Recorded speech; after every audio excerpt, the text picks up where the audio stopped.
Good morning, class. Welcome to Concept Class.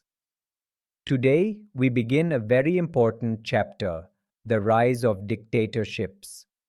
After the First World War, many countries faced economic distress, political instability, and humiliation.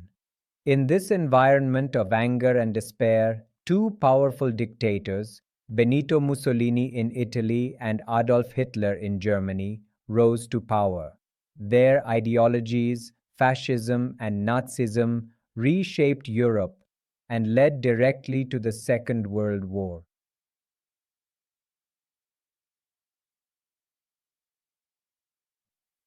The rise of dictatorships must be understood in the context of the post-World War I period. Europe was in ruins, millions had died, economies had collapsed, and people were disillusioned with democratic governments that seemed weak and ineffective. In both Italy and Germany, people began to look for strong leaders who could restore national pride, rebuild the economy, and bring order to chaos. This environment gave birth to fascism and Nazism.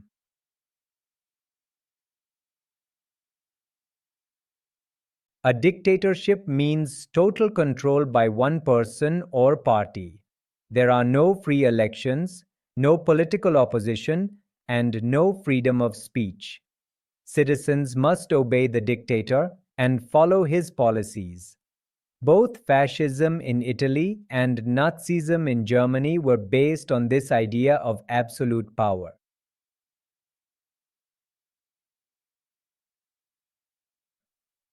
Italy was one of the victorious countries in World War I, but it felt betrayed by the Treaty of Versailles because it did not receive the territories it expected. The economy was shattered, unemployment was high, and people were angry with their government. Frequent changes of leadership created instability. At the same time, there was fear of a communist revolution like in Russia. In this climate, Benito Mussolini, a charismatic and fiery speaker, promised to restore Italy's glory and discipline. People saw him as a savior.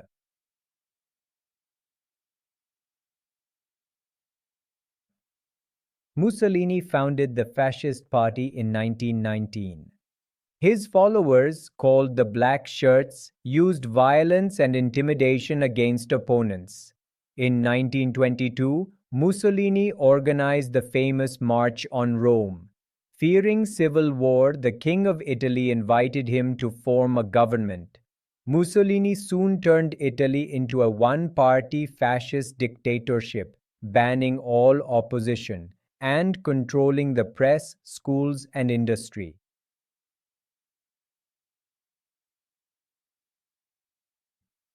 Mussolini's ideology, fascism, emphasized extreme nationalism. He believed that the state was supreme and individuals existed only to serve it. Fascism glorified war as a means of achieving greatness and despised democracy, which Mussolini called weak. It also opposed communism, fearing class struggle. The motto was, "Everything for the state, nothing against the state, nothing outside the state." Mussolini was called Il Duce, meaning the leader.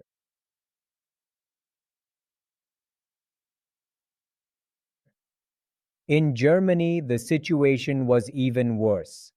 The Treaty of Versailles blamed Germany for the First World War, imposed heavy reparations, and stripped it of colonies and territories. People felt humiliated and angry. The Weimar Republic, Germany's democratic government, failed to solve these problems. When the Great Depression hit in 1929, millions lost jobs and savings. Amidst despair, Adolf Hitler, a powerful orator, promised to rebuild Germany's strength, restore national pride, and overturn the Treaty of Versailles.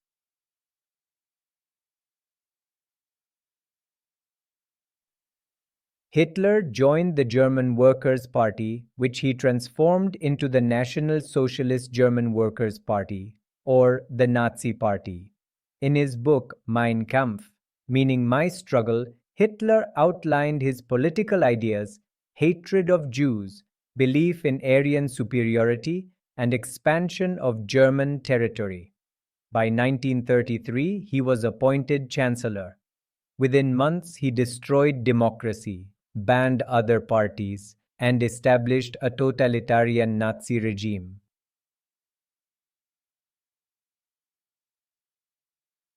Hitler's ideology was based on racism and ultranationalism. He believed that the German or Aryan race was superior and destined to rule the world. Jews, communists, and minorities were blamed for Germany's problems. He wanted to expand German territory eastward, a policy called Lebensraum, meaning living space. Nazism, like fascism, rejected democracy and glorified the nation and the leader above all else.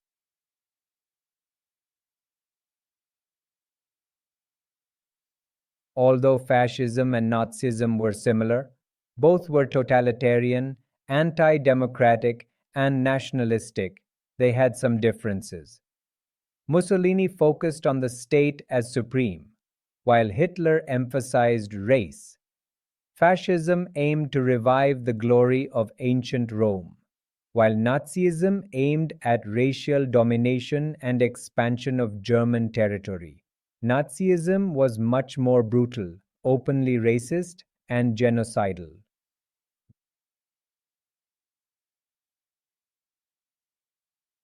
Both ideologies destroyed democracy and human freedom. Mussolini and Hitler built vast military machines and glorified war. Their expansionist policies led directly to aggression. Italy invaded Ethiopia and Germany invaded Poland, triggering the Second World War. The world paid a terrible price in human lives and destruction.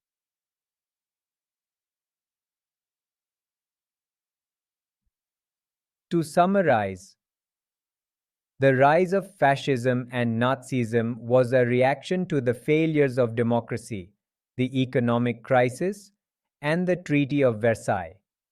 Both Mussolini and Hitler promised strength and pride, but brought terror and war instead. Their dictatorial rule changed the course of history and led directly to World War II.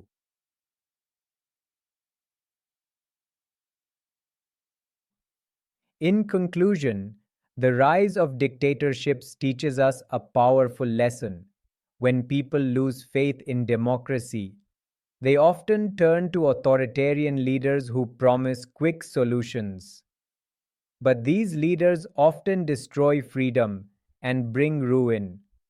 The world learned through bitter experience that peace, tolerance, and democracy are the only paths to lasting progress. Thanks for watching this video.